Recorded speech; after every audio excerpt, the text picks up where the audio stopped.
muchísimas gracias por estar aquí, nos honran todos con su presencia.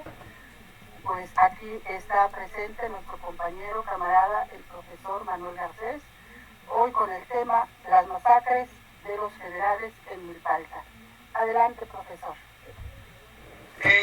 Quiero iniciar en 1909 con una fotografía que en mis andanzas, en los libros antiguos, me encontré una fotografía que, que yo espero que mi amiga Sorasi, ahí está la fotografía, donde yo le pedí de favor que esta fotografía la pasara.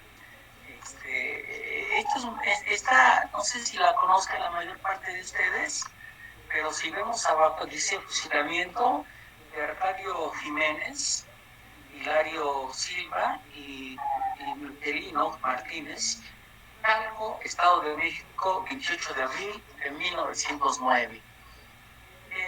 No le retiren la foto, ahorita yo quiero que la veamos. ¿Por qué yo quise partir de esta fotografía? Porque yo les había comentado que la encontré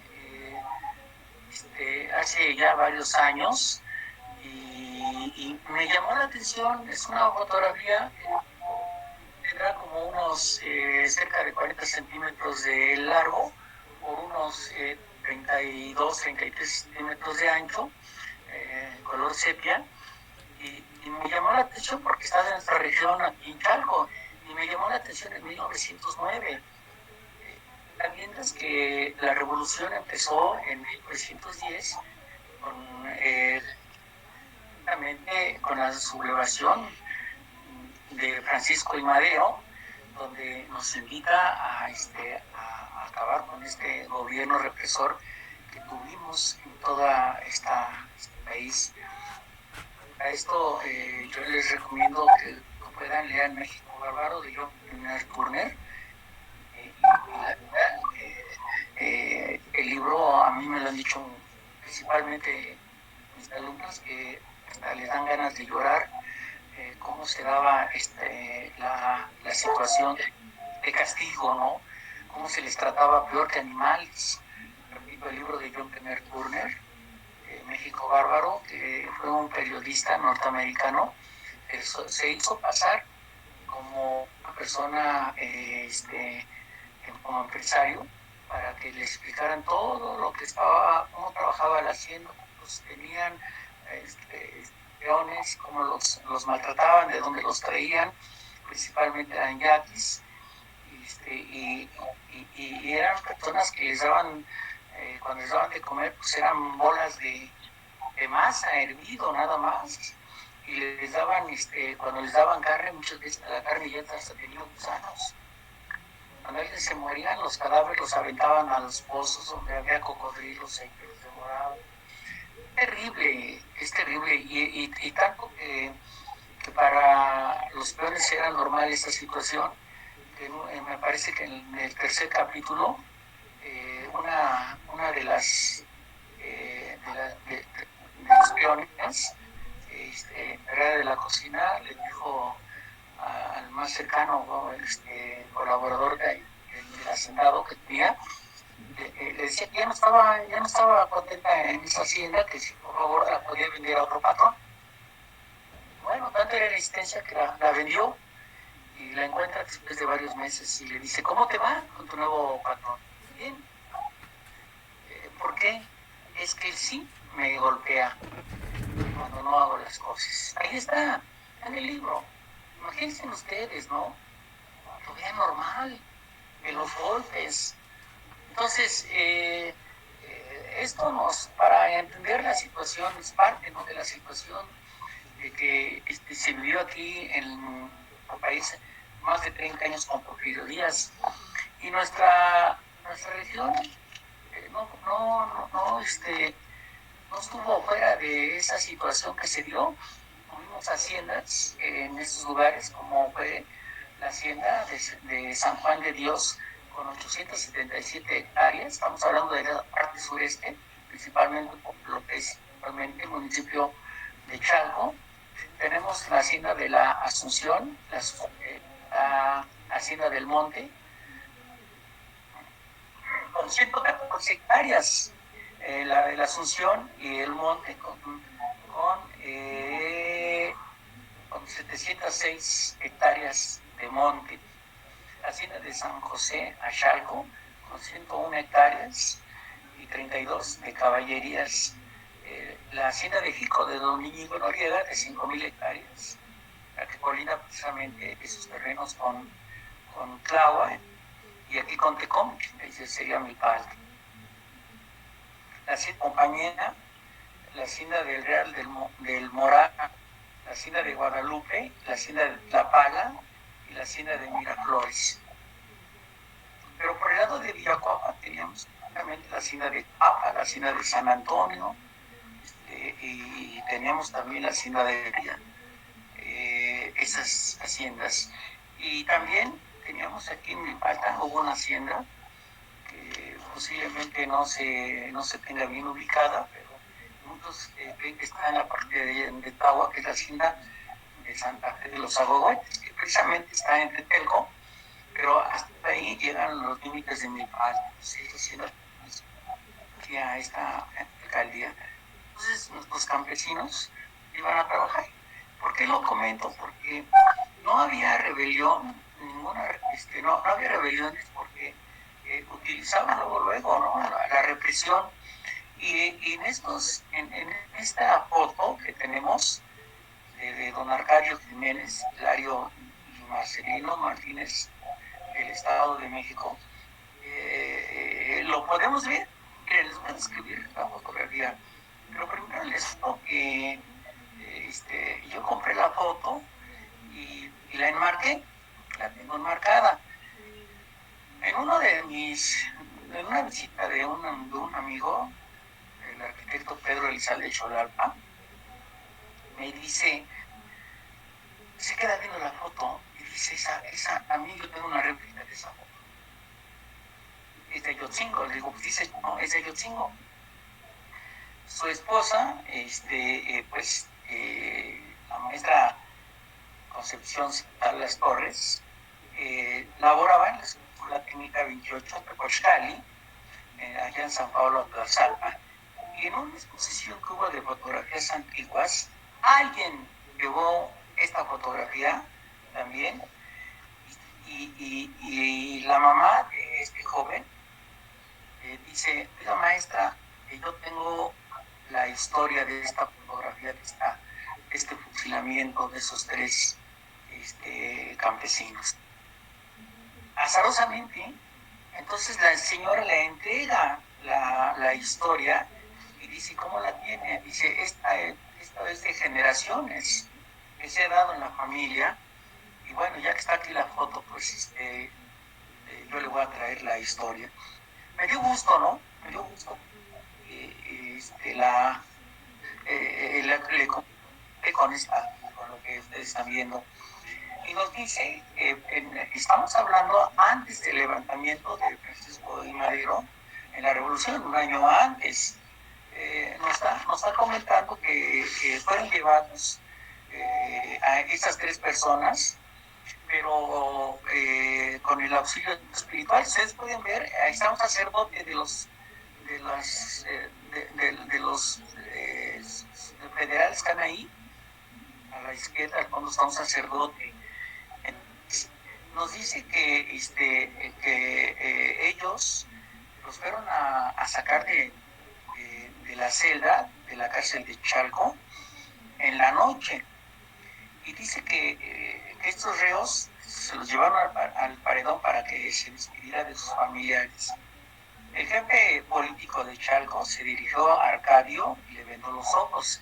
Entonces Arcadio es el que está en el centro, que tiene los ojos vendados. Y fue su único deseo. Hilario hizo morir viendo cómo van los fusiles de los rurales que formaban el pelotón. El mismo Marcelino dijo con voz temblorosa, dirigiéndose a los representantes de la ley, me despido de todos en esta vida. Pero también aparece un sacerdote.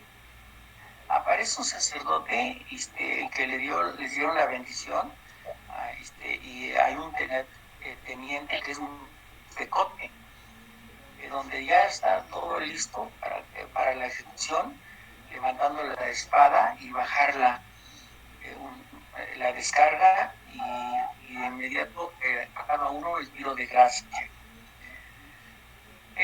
Los Mauricio Carrillo y Abel así está abreviado, certificaron la muerte de Arcadio, Hilario y Marcelino. Cabe señalar que a la fecha aún existen los paredones. Y sí, yo fui a ver los paredones. Hágate cuenta que es el tiempo pasado.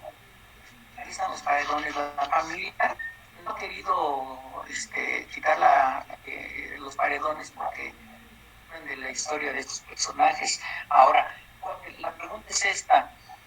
Bueno, pero también los paredones, si ustedes pueden ver, les pintaron con cal, donde ellos deberían estar ubicados. Ahí vemos toda una línea con cal.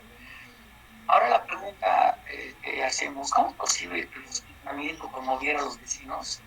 Hubiera presente el sacerdote y un fotógrafo. ¿Por qué estaba un fotógrafo? ¿Por qué tomó esta fotografía? ¿No les parece que se oculta la realidad del fusilamiento?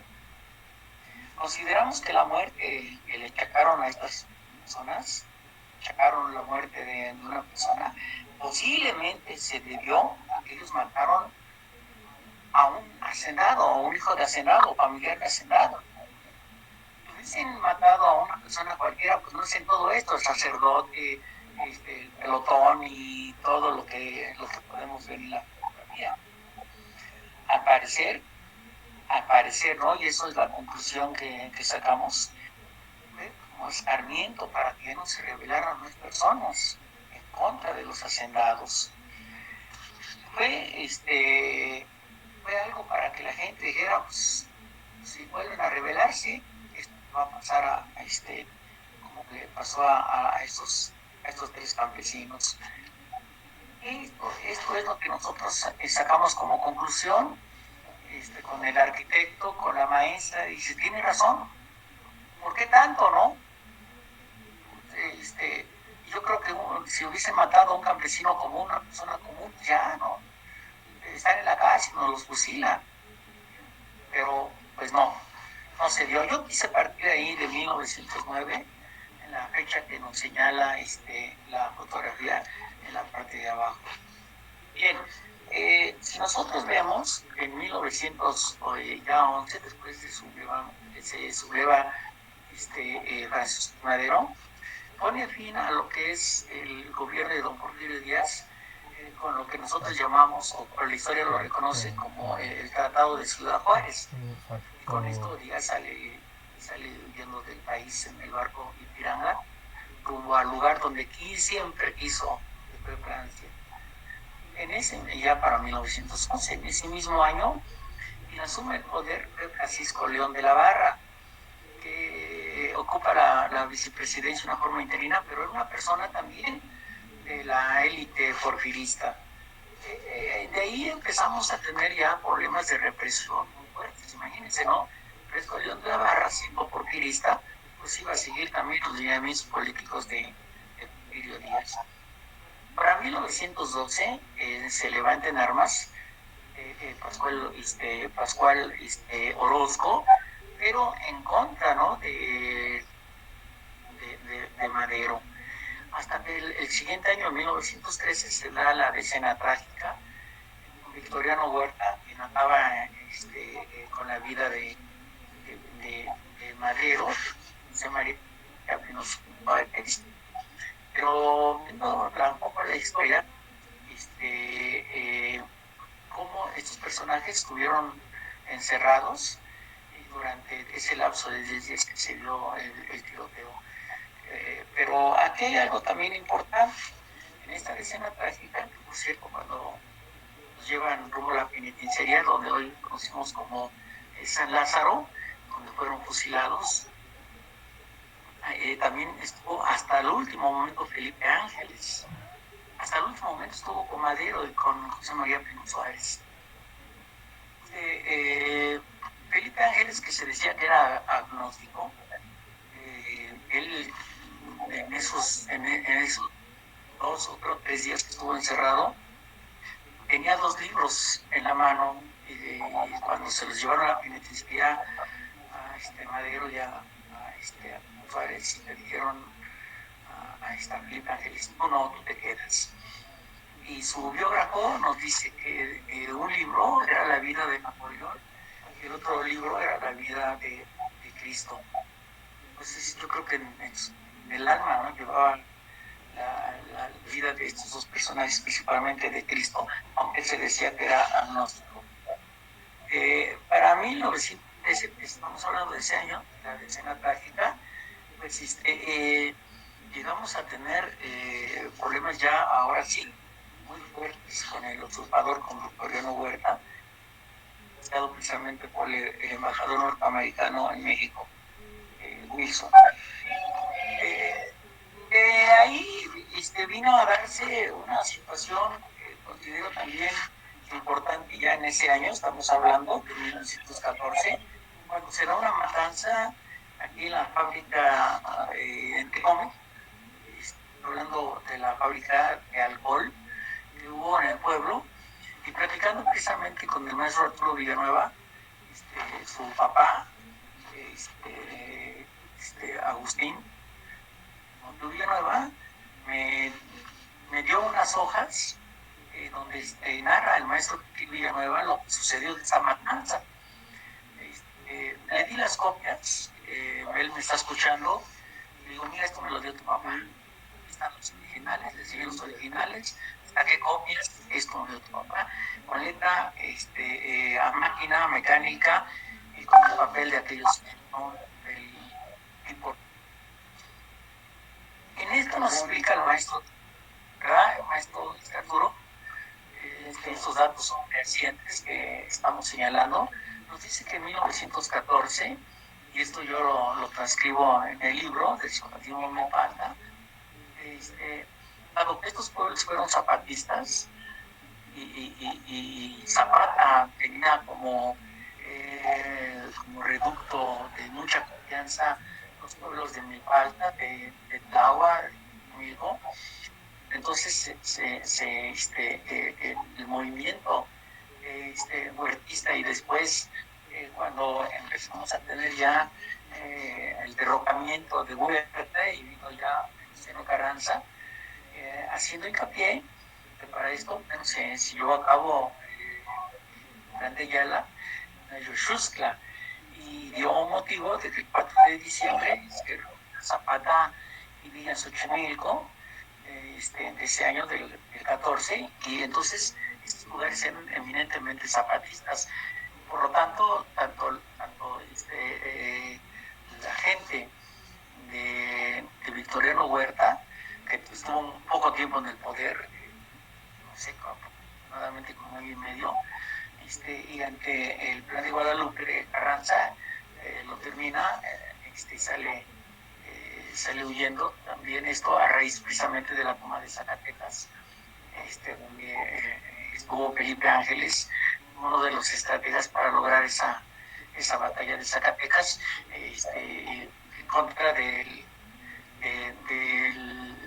grupo comandado por Francisco Villa.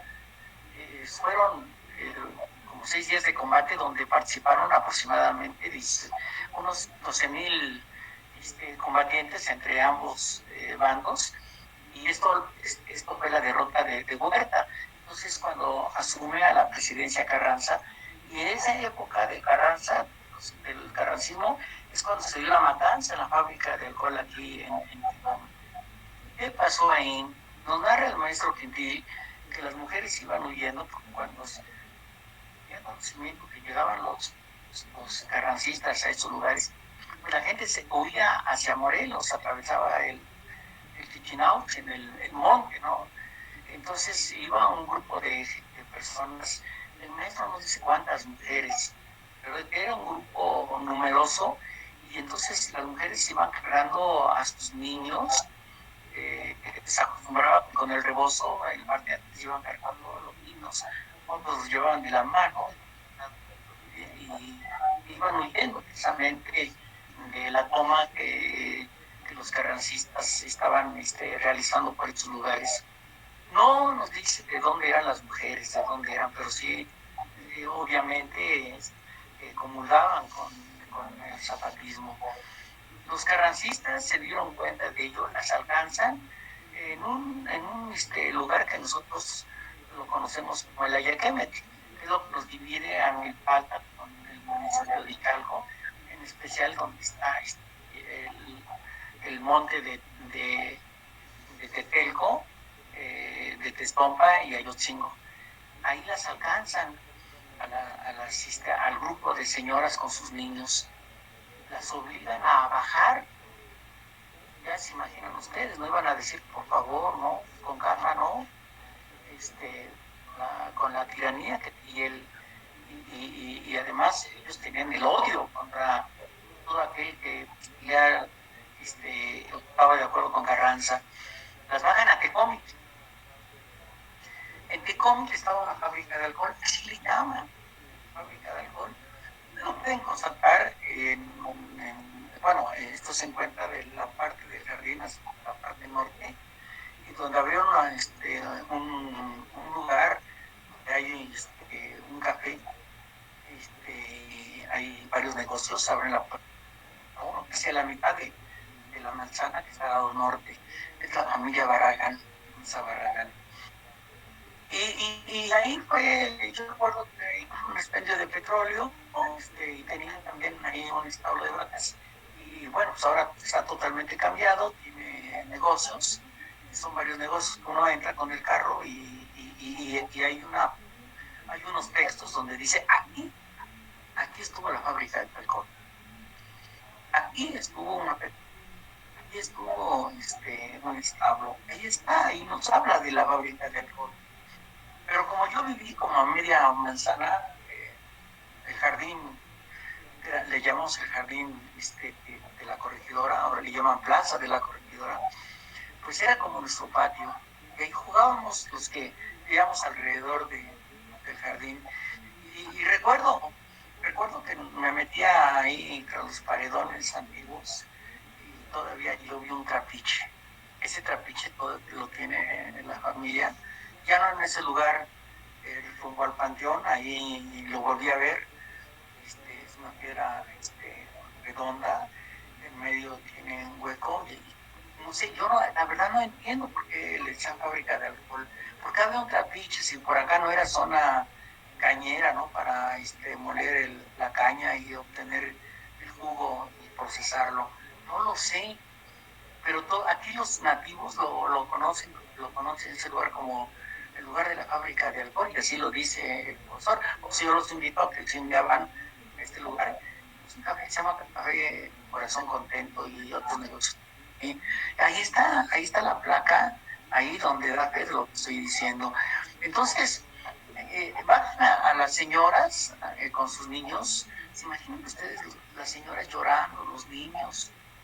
Y entonces los meten a través de un paredón de la fábrica de alcohol. Para esto comenta el maestro Quintil, que quien le narró a la vez esto, lo que sucedió, fue una persona, un abuelo, que pues no había luz, pero las casas eran de piedra tras piedra, ¿no?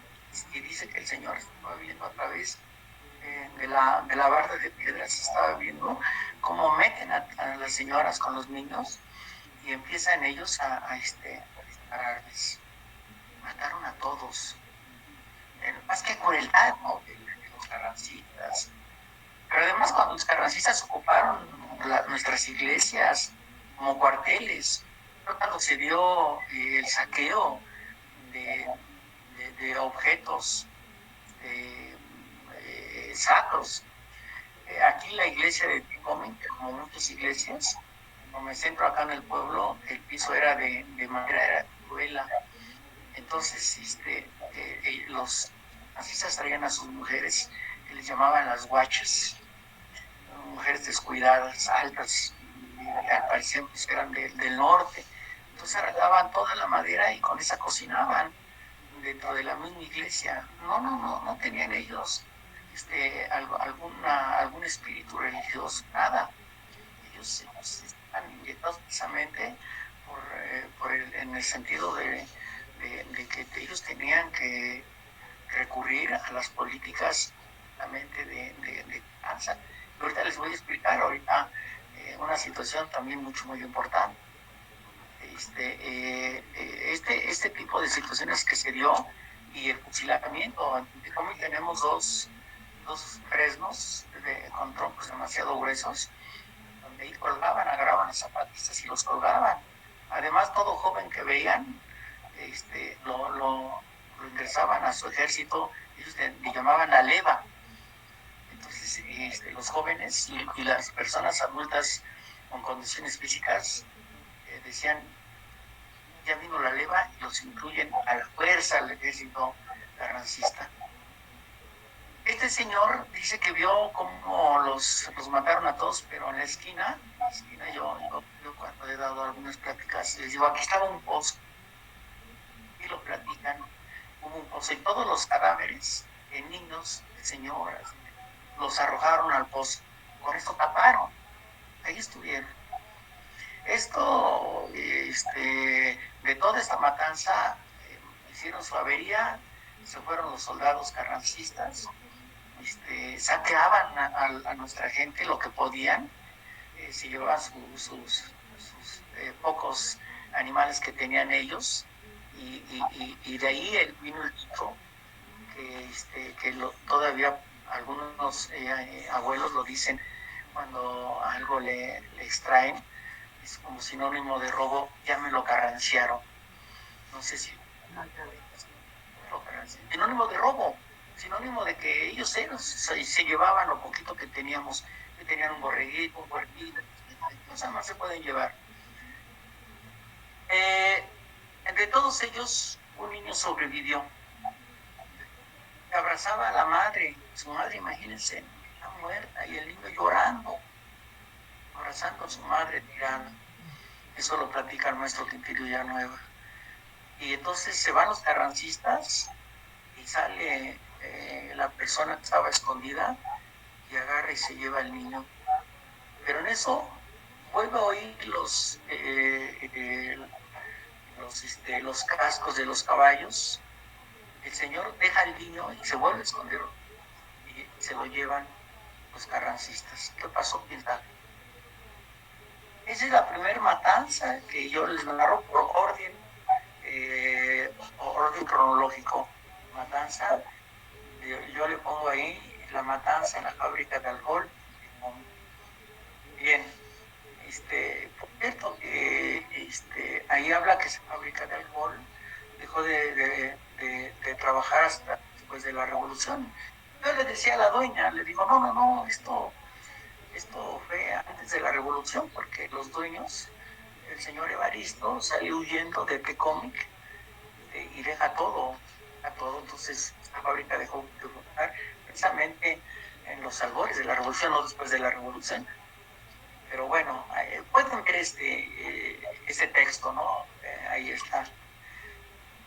La otra situación que se dio es que en el año también de 1900, no, ya estamos hablando de 1916, estamos hablando como aparece un documento, me obsequiaron un documento, no lo recuerdo, el profesor Raúl de San Pedro de Topan, donde este documento dice, o más bien, está dirigido al Estado Mayor y dirigido al general secretario de Guerra y de Marina, donde se informa de los combates efectuados por el ejército zapatista a los pueblos de Santa Ana, Tlacotenco, San Pablo, Sotepec, San Pedro Atopan, por orden del general Joaquín Amaro en 1916. Aquí, imagínense ustedes, cómo da el informe, dice, lo leo textualmente, honrame en comunicar a usted parte detallado del combate librado durante el día de hoy contra las hordas zapatistas. Imagínense cómo nos tratan, las hordas zapatistas, a las 8 p.m. de ayer, con una columna formada por el primer regimiento de infantería número 2, al mando del mayor Margarito Herrera, batallón de señales al mando del capitán primero C. Yepes, sección de artillería de montaña y ametralladoras al mando del capitán primero Martínez, el primer batallón de la primera brigada de la segunda división al mando del coronel Wenceslao Rodríguez, y el segundo batallón de la misma brigada al mando de su jefe mayor Raúl Zamora, emprendiendo la marcha en dirección al Teutli, sin novedad, empezando desde esa hora a tomar los dispositivos de combate a las 6 a.m. a una fuerza de caballería compuesta por 200 hombres, al mando del general Joaquín Amar. Emprendió la marcha a tomar el pueblo de Santana Tlacotenco, acordado que una columna al mando del general Amarillas atacara al enemigo por el flanco derecho, tomando al pueblo de San Pablo, como cortarle toda retirada, como dichas fuerzas no se presentaron. Únicamente fue atacado el enemigo por el frente y el flanco izquierdo, dejando a la descubierta el flanco derecho. El enemigo huyó en completa desbandada. Fueron tomados los de Milpa Alta, San Pedro Topan, San Pablo Sotepec, Santana Tlacotenco, por las fuerzas que llevaban a mis órdenes en combinación con las del general Joaquín Amaro, que le hizo al enemigo siendo 16 prisioneros, entre ellos el llamado general Zenobio Mesa de las Chusmas, fíjense cómo nos trata de las Chusmas, de Genovevo de Laón, las cuales por haberse encontrado con las armas en la mano, habiendo dejado en el campo un número considerable de muertos. Por nuestra parte tenemos que lamentar 3 oficiales, 3 individuos de tropa heridos de las fuerzas de Amaro, muerto el soldado Margarito Elizabeth, el segundo batallón de la primera brigada. El teniente José Pichardo, que manejaba una ametralladora, se suicidó intencionalmente, ignorándose la causa. Tanto jefes oficiales como individuos de tropas estuvieron, como siempre, a la altura del cumplimiento del deber. Esto con la fecha de México, 16 de octubre de 1916. Es lo que pasó en el siguiente año. En ese mismo año, estamos hablando cuando tuvimos la entrada de las tropas norteamericanas, algo que a Villa le engañaron con la venta de armas, el ataque a la ciudad de Columbus en ese año de 1916. Pues, ¿qué pasó ahí? Hubo un fusilamiento en el Chapitel.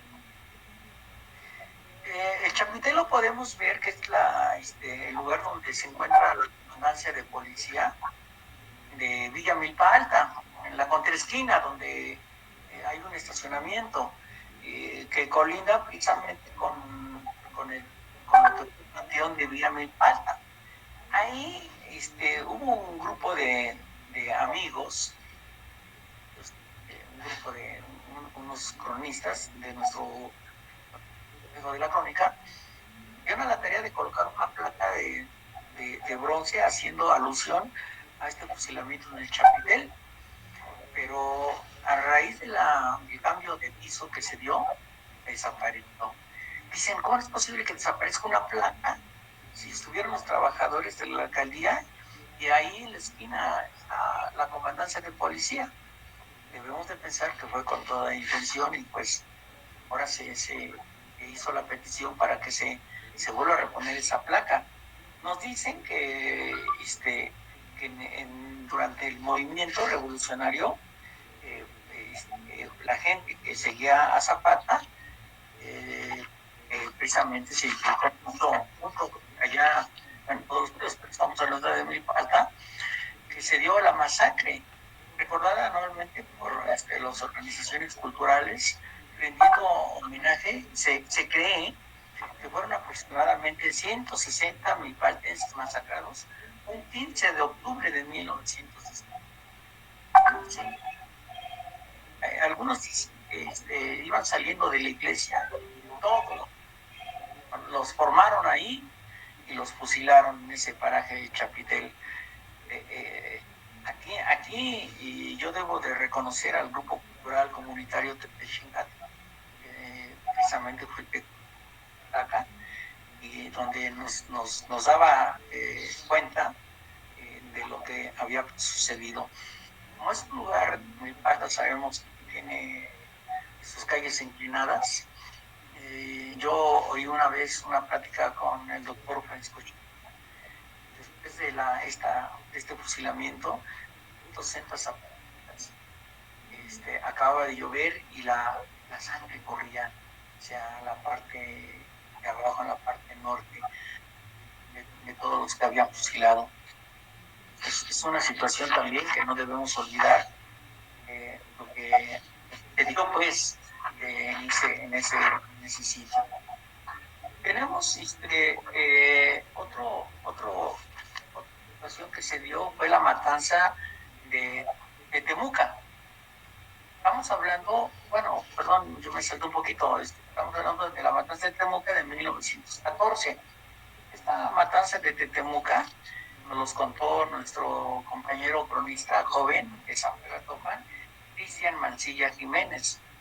Ella lo recogió precisamente de sus abuelos, de sus abuelas, y nos comenta que la señora Pascuala Cáceres Mejía dice que fue un 8 de julio de 1914 cuando los carrancistas interrumpieron los disparos en un día cotidiano para los habitantes de Querétaro.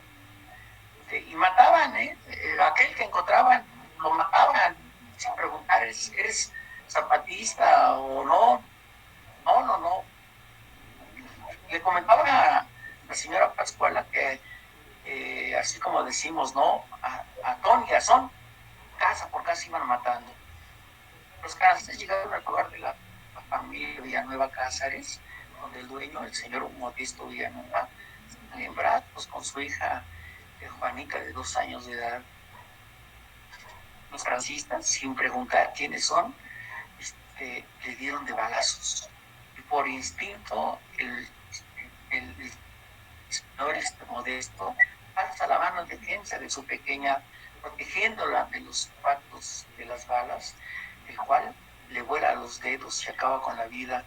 La niña, llorando y empapada en sangre, cayó a un lado de su madre, que yacía inerte en el suelo. Su padre, don Modesto, el señor Pedro Villanueva Espinosa, luego el señor José Cázares, salieron a ver lo que pasaba, se asomaron y viendo el cuerpo tirado con la niña llorando sin piedad alguna, nuevamente los carrancistas también les disparan a ellos.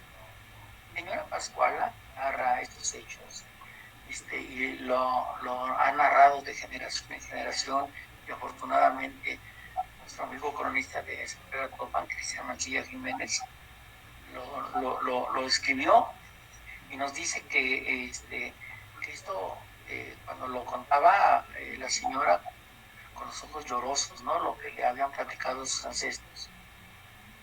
Volviendo a la escena que había sucedido, llorando de ver esta tristeza al lado de la niña, su nuera Macala veía los cuerpos tirados, tanto de su esposo, su suegro, de su padre, que ante el ruido de los balazos que retumbaron en la reducida población de aquellos años, iba un general que comandaba el ejército carrancista dirigiéndose con los autores del crimen. ¿Qué han hecho? ¿No se dan cuenta que han matado a gente inocente? Frente al general y con los ojos húmedos se dirige la señora y en lengua náhuatl que hablaban, dice, ¿por qué no llegó antes? No hubiera evitado la muerte de mi familia y de los vecinos. El día fue de tristeza tanto para la familia como para los vecinos de Atopa.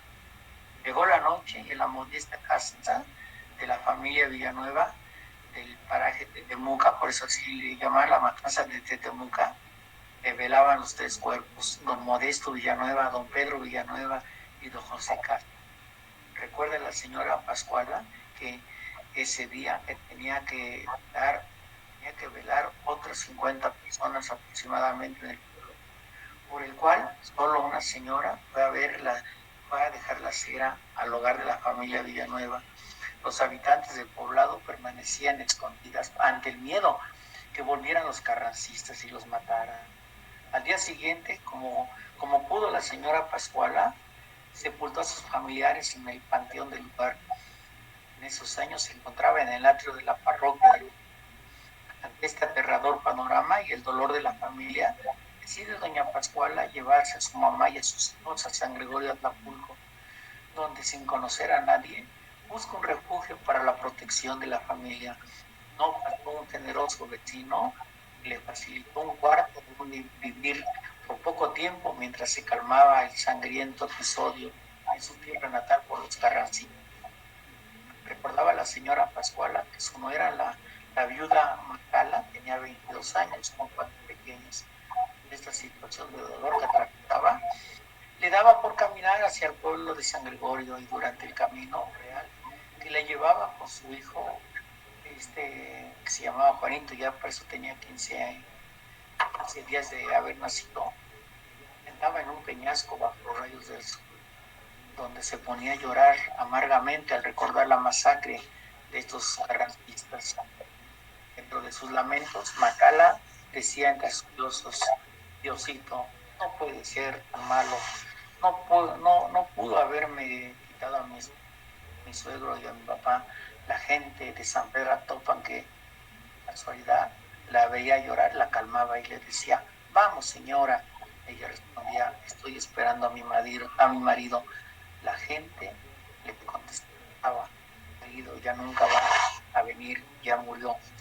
Venciéndola, la bajaban a San Gregorio, donde estuvo varios días. Pues, Juanito falleció. Ustedes pueden ver con estas matanzas de los federales, principalmente el francismo, vimos por acá. Yo lo que les iba a comentar es que Felipe Ángeles, cuando estuvo en el ejército carrancista, se dio cuenta que Carranza ahí está escrito en los libros. En uno de ellos es Adolfo Gili, donde nos habla de que Carranza odiaba a la gente que seguía a Madero. Fue como Felipe Ángeles eh, sale del ejército carrancista y se refugia con el ejército de Villa, justamente porque Carranza nunca estuvo de acuerdo con los ideales de Madero. Bien, pues hasta ahí está mi tema. Espero, ¿no?, que haya algunas preguntas, algunas dudas por parte de los que nos están escuchando para enriquecer esto.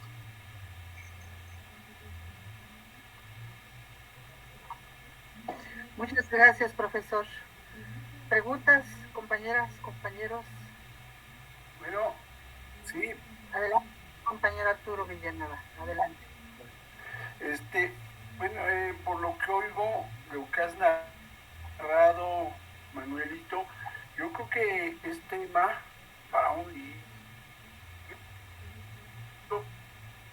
de crónicas sobre el clasista, pero yo creo que sería una manera de reivindicar a las familias que sufrieron estas atrocidades. No dejar que funda el olvido sobre esos hechos. Sí, sería buen tema para un libro. No sé, las masacres carrancistas en el sureste, no sé, algo así, ¿no? Pero yo creo que sí valdría la pena. Muchísimas gracias, compañero. ¿Alguien más? ¿Gusta comentarle, profesor?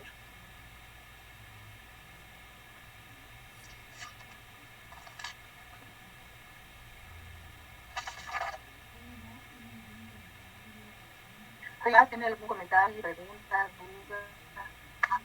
¿Gusta agregar algo más?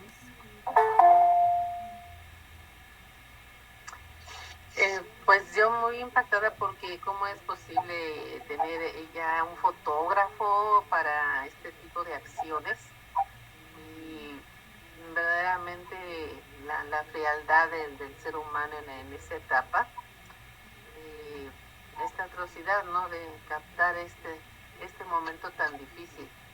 Y los federales, pues no sé, Bueno, ni nombre tenían para estas acciones, ¿no? ¿Quién sería el fotógrafo? Porque no cualquiera tenía cámara en esos tiempos, ¿no, profesor? Así es, pero también hay que recordar que algo, una superficie de haciendas y donde Julio López Chávez, se recuerdan que la vez pasada comentábamos que faltó en armas, justamente por las atrocidades durante el gobierno de Juárez. Y ven ustedes cómo él, Julio López Chávez, arremete contra el gobierno de Juárez, contra los hacendados, contra la iglesia. Y hace hincapié Julio López Chávez, yo no meto a Cristo, no, aquellos que se dicen su representante. Y vemos que en la primera fotografía que tenemos, ahí está la iglesia, está la justicia y están nuestros campesinos. Ahí está la forma como vestían nuestros campesinos. Están ahí y vemos como un oficial con la espada a la derecha, cómo está dando la orden al fusilamiento. Entonces, no es cualquier cosa. Yo afortunadamente les comento que el arquitecto Pedro Elizalde, cuando vio la tengo datos de ese fotógrafo. Él vive en Ayotzingo, dice, esta muerte fue en Ayotzingo, aunque no desde ahí, Chalco, 28 de abril de 1909. Yo quise partir de ahí, en un lugar de hacendados. ¿Por qué nuestros campesinos? ¿Por qué estuvo un fotógrafo? ¿Por qué estuvo un sacerdote? ¿Por qué está el oficial? Pues ya estaba premeditado. Entonces sacamos a la conclusión que es para un escarmiento. No lo vuelvan a hacer. No se pueden revelar. Miren lo que les pasó, lo que le pasó a Marcelino Jiménez, a Hilario Silva y a Marcelino Martínez. Y maestro Arturo. Sí, está identificado, está localizado el sitio de ese fusilamiento. Sí, cómo no, sí está localizado. Sí, todavía el muro se encuentra, los dueños no han querido quitar ese muro. Y bueno, hagan de cuenta. Nada, no hay nada. Sí, no hay nada. Y esta fotografía se conoce mucho en Chalco. Les digo, yo azarosamente la encontré ahí viendo los libros usados, vi esa foto. Yo la verdad no la conocía, pero después me dijo el arquitecto, dice, es común esta fotografía aquí en Ayotzingo. Y cuando se da una exposición de fotos antiguas y el niño lleva a su mamá y entrega los datos que acabé de leer, entonces ya la conclusión ya la sacamos nosotros. ¿Por qué? ¿Por qué la sangre fría? ¿Y por qué el fotógrafo? ¿Por qué el sacerdote? ¿Por qué el oficial? ¿Por qué todo? Una muerte así común no se da eso. Yo creo que fue alguien, ellos, por quién sabe qué circunstancias, a un hacendado o hijo de hacendado o familiar de hacendado, se dio esta situación. La presencia del sacerdote está bien perfectamente explicada. Siempre que había algún tipo de ajusticiamiento o apareció un sacerdote para dar los últimos auxilios espirituales al condenado. Me acuerdo de una canción del preso número 9, ¿se acuerdan? Y ahí narra cómo el sacerdote va a hablar con el condenado a fusilamiento. O sea, yo siento que sí se explica perfectamente la presencia del sacerdote para ayudar a bien morir al condenado, al fusilado, iba a ser fusilado. Pues Yo creo que por eso inicié la práctica con esta foto de 1909, previo al movimiento de la Revolución por Madero. Me pareció importante. Un pueblo que es vecino de aquí, de nuestra alcaldía de Milpalta. Bueno, las masacres que se fueron dando en el Chapitel, en Villa Milpalta, en Tetemuca y en lo que fue la fábrica de alcohol de con se me hizo importante estas tres. Posiblemente haya más, pero las que están fundamentadas son estos hechos no muy gratos para nosotros.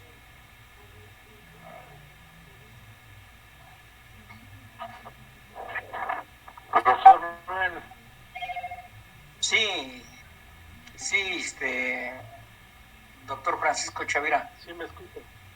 Sí, claro. Sí. Sí. Quisiera hacer un comentario. Mira, bueno, ahí mi bisabuelo Francisco Olivos Vilchis fue parte de los que fusilaron ese 15 de octubre de 1916, y eso nos lo platicó mi abuela Antonia Olivos Alarcón. Nos platicaba ese suceso, cómo corría la sangre, decía que parecía río. Pero aquí hay otro antecedente. Tengo dos informantes que pues ya desgraciadamente ya fallecieron.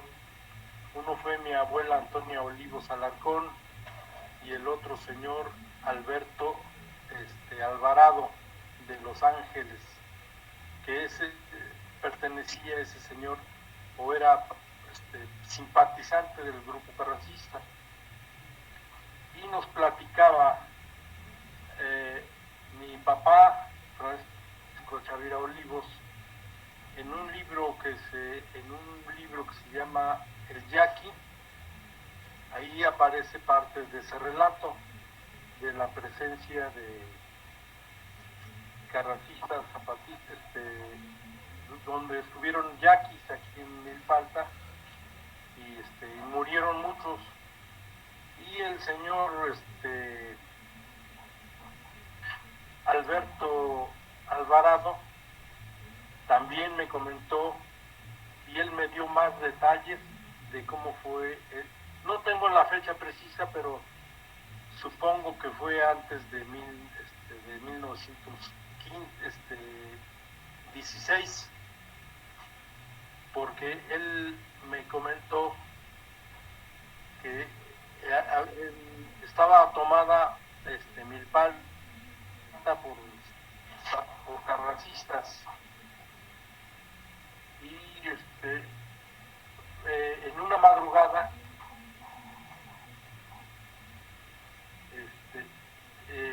se fueron juntando los zapatistas y agarraron de madrugada a los carrancistas y hicieron una matazón ahí en Milpalta. Y platicaba el señor que a todos esos soldados los quemaron ahí en la plaza de Milpalta, pues en lo que era o lo que fue el mercado que hoy está en la explanada. Ahí quemaron, y mi abuelita nos comentaba que los caminos que van hacia San Pedro, hacia el Teucli, dice, los caminos blanqueaban de tantos carrancistas que quedaron muertos. No tengo, pues no, la verdad es que no pude yo buscar esa información o que corroborara esto, pero sí es interesante, porque y creo que eso fue la matanza del 15 de octubre de 2016, fue como una venganza de parte de los carrancistas hacia Milpalta. Sería un tema a investigar, porque sí me sé que pasó eso por por la coincidencia que me lo platica mi abuela y me lo platica este señor Alberto Alvarado. Ya no tuve la oportunidad de platicar con el profesor Silvestre, quizás lo conociste, Silvestre Alvarado. No. Que él también, posiblemente él conocía parte de esta historia, pero pues desgraciadamente ya fallecieron y yo no tuve la oportunidad de platicar con ellos. Pero sí sería interesante investigar ese tema, porque pues a mí me parece un relato muy interesante de Milpalta. Gracias. Eso es lo que quería yo comentarles. Muy amable, sí coincide con lo que yo compilé aquí, y alguna vez escuché a su papá, al doctor Francisco Chavira, sobre este fusilamiento del Chapitel. Les recuerdo que este lugar está en la contraesquina donde se encuentra la comandancia de policía, es el Chapitel. Para que algunos, ¿verdad?, que pasen, pues recuerden dolorosamente ese lugar durante la revolución.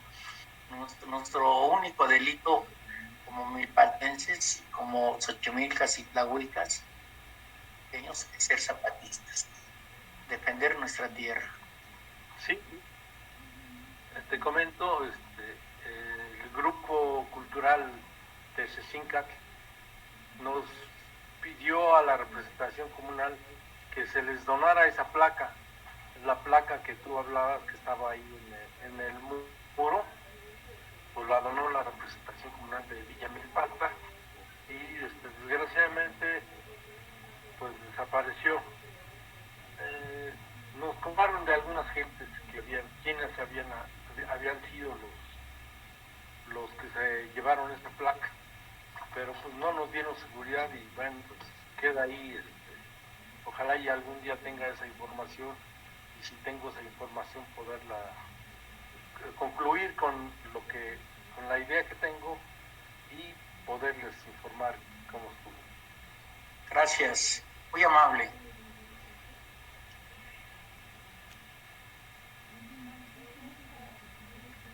Micrófono, Sol. Sí, muchas gracias. ¿Alguien más, compañeras, gusta comentarios, ampliar información, contar parte de la historia de la familia, anecdotarios?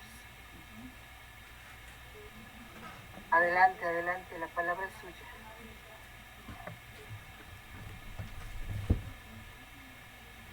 A la una, a las dos. Yo quiero contestar. Adelante. ¿No iba a hablar el compañero Arturo?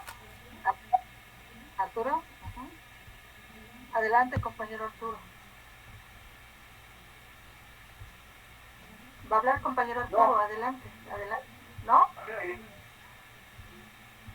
Simplemente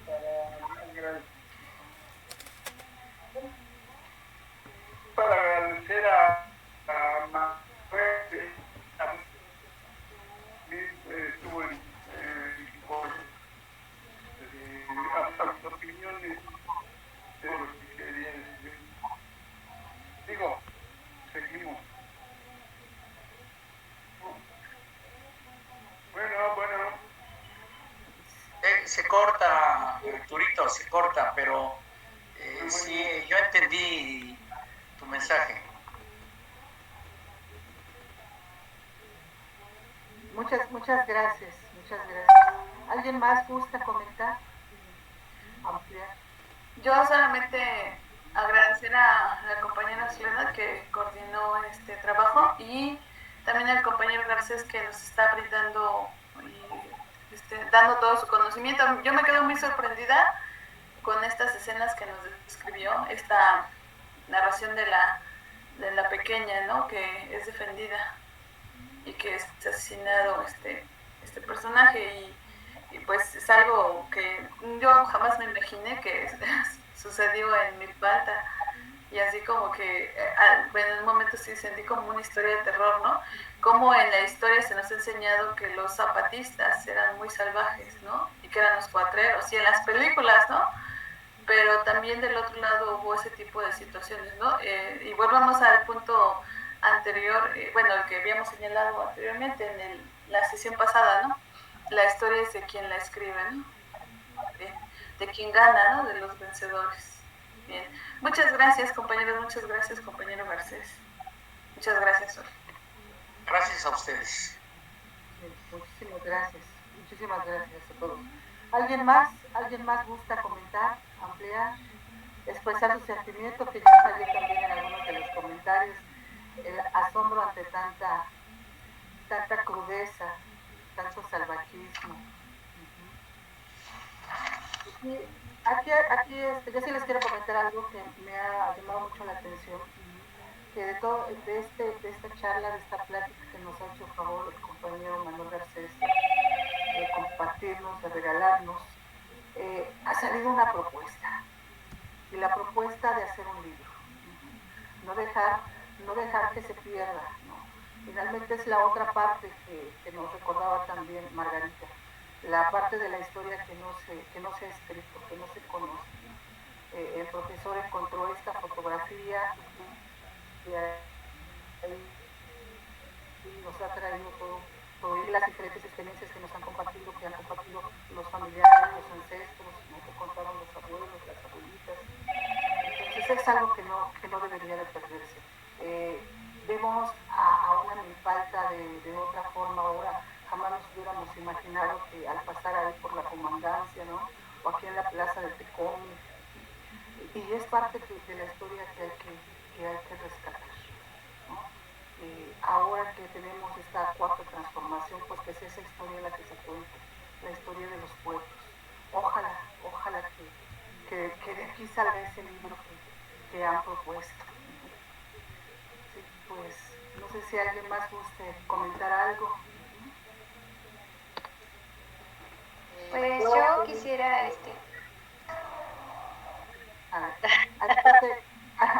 adelante Rita, después Clementina y después González Fuente, que también. Adelante. Bueno, yo soy Clementina de aquí de Milpalta, bueno, más conocida como Adela Romero. Quisiera, pues, ahorita que tenemos esta oportunidad de rescatar los lugares históricos, pues con este alcalde que tuvimos, o exalcalde, pues nos ha cambiado, o quería modernizar a Milpalta y sus 12 pueblos, 9 comuneros. Quiero, pues, en esta ocasión decirles que de veras hay que rescatar todas nuestras tradiciones, nuestros lugares históricos, porque pues el asfalto no es modernidad, sino que al contrario hay que sentirnos orgullosos de que Milpalta tiene historia, de que Milpalta con sus tradiciones, con sus historias, desde Zapata y otros grandes líderes, mujeres también, que ha tenido Milpalta, pues se sigan conservando, porque como dice que yo sí vi esa placa, que pues por ahí anduvieron robando y anduvieron quitando de varios lugares, y ahora pues pusieron ahí unas placas que para exposición, pero pues realmente no vale la pena sino rescatar y poner una mampara grande en donde se reconozca a toda esa gente que murió y que pues realmente nos dejó esta Milpalta que tenemos, ¿sí? Hoy también les quiero recordar que es el Día Mundial de la Tierra y que pues realmente cuidemos esta madre tierra, porque pues por todo lo que hemos hecho, pues está muy deteriorada, está muy difícil el clima, el cambio de clima y todo eso. ¿Pero por qué? Pues por la modernidad precisamente, o sea que ahora ya tenemos más asfalto que cosas naturales que hay que rescatar, nuestra madre tierra, el sembradío que nuestros antepasados nos dejaron. Ya casi nadie siembra, y ahorita con el cambio climático pues menos sembramos porque pues no hay agua, ¿sí? Y entonces hoy es el Día Mundial de nuestra Madre Tierra. ¿Sí? Y bueno, pues ya dije, hay que rescatar todo lo que tenemos de historia porque es parte de nuestra identidad. Gracias. Muchísimas gracias, compañera, muchísimas gracias. Adelante, compañera Linda, profesora.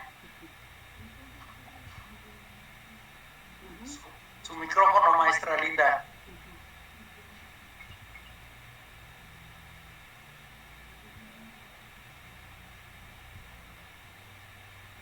Como que se trabó, ¿no? Sí, ya está regresando. Adelante, profesora Linda. Gracias, muchas gracias. Pues nada más de un pequeño comentario que mi suegra es originaria de aquí de San Mateo, de Xochimilco. Ella platica que su madre fue robada precisamente por los carrancistas.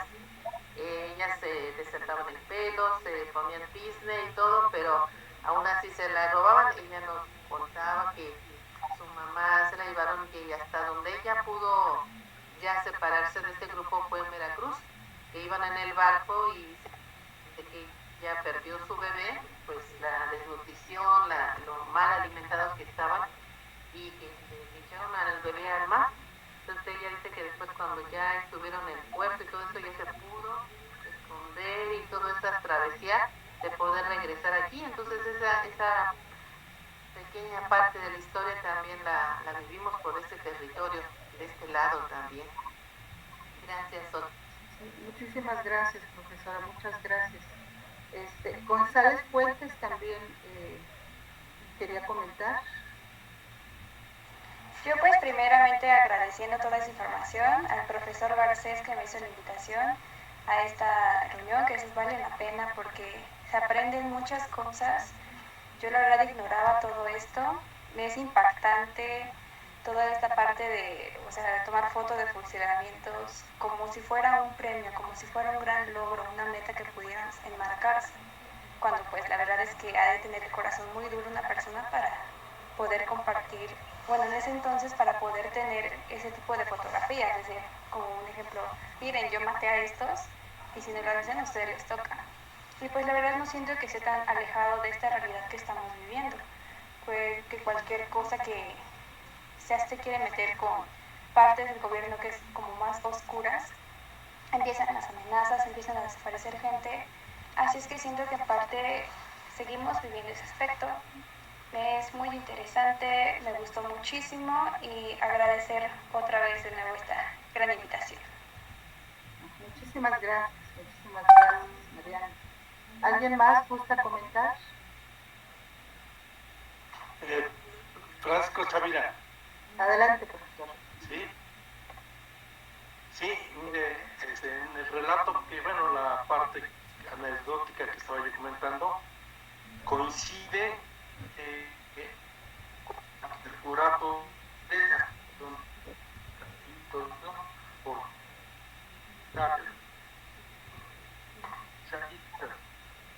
en ese hecho que fue narrado de plagas de zapatistas como a las 3 de la mañana,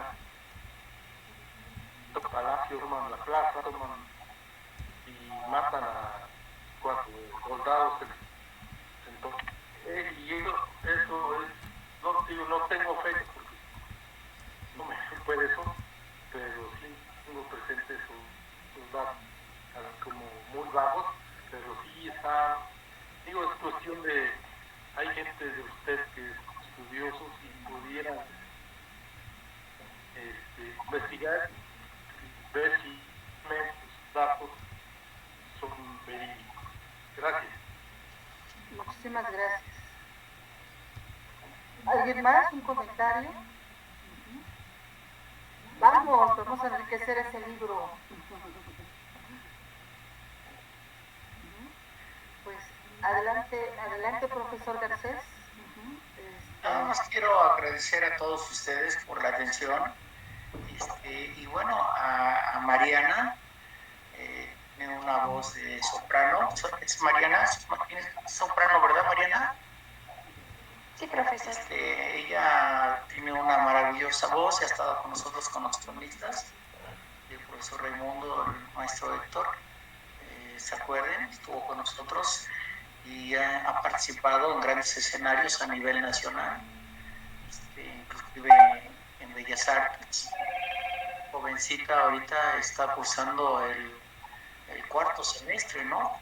Sí, ¿verdad? Sí, profesor, estoy en cuarto. Cuarto semestre.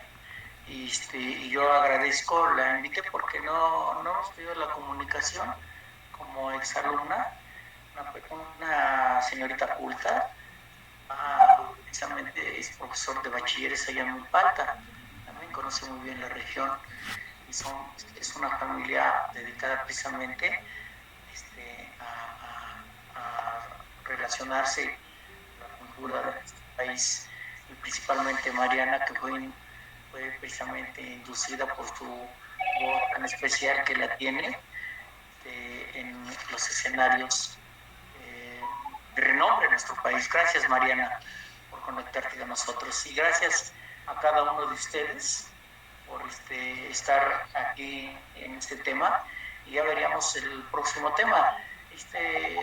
Sol, yo te pediría que invitaras al maestro Raimundo. Tiene temas interesantes también. Al maestro Héctor, que no... tengo unos temas, pero para irle cambiando también, ¿verdad? De temas. Y ya en el curso de la semana daré mi siguiente tema y ya participa alguno de los compañeros. Bueno, pues ya nos haríamos fila, ¿no? Para participar. Pues gracias a todos ustedes por haber aguantado. No, al contrario, muchísimas gracias, profesor. Profesor Héctor, profesor Raimundo, si ustedes nos hacen el favor, también nos coordinamos para algunos temas. Sí, claro. Tan amable, muchísimas gracias. Sí, pues ha sido un gran honor, un gran privilegio escucharlos. Muchísimas gracias. Le digo compañero al profesor porque me pidió expresamente, le comenté en la reunión pasada, que yo quiero que me digan compañero, ¿no? Estamos aquí. Nos da pena tanto conocimiento, pero compañero Manuel Garcés Jiménez, muchísimas gracias, de verdad. Agradecemos la presencia de todos ustedes. Esperemos que nos acompañen para el siguiente tema. Y que tengan hermosa noche, siendo las 8:22, damos por terminado nuestro encuentro de hoy. Que descansen.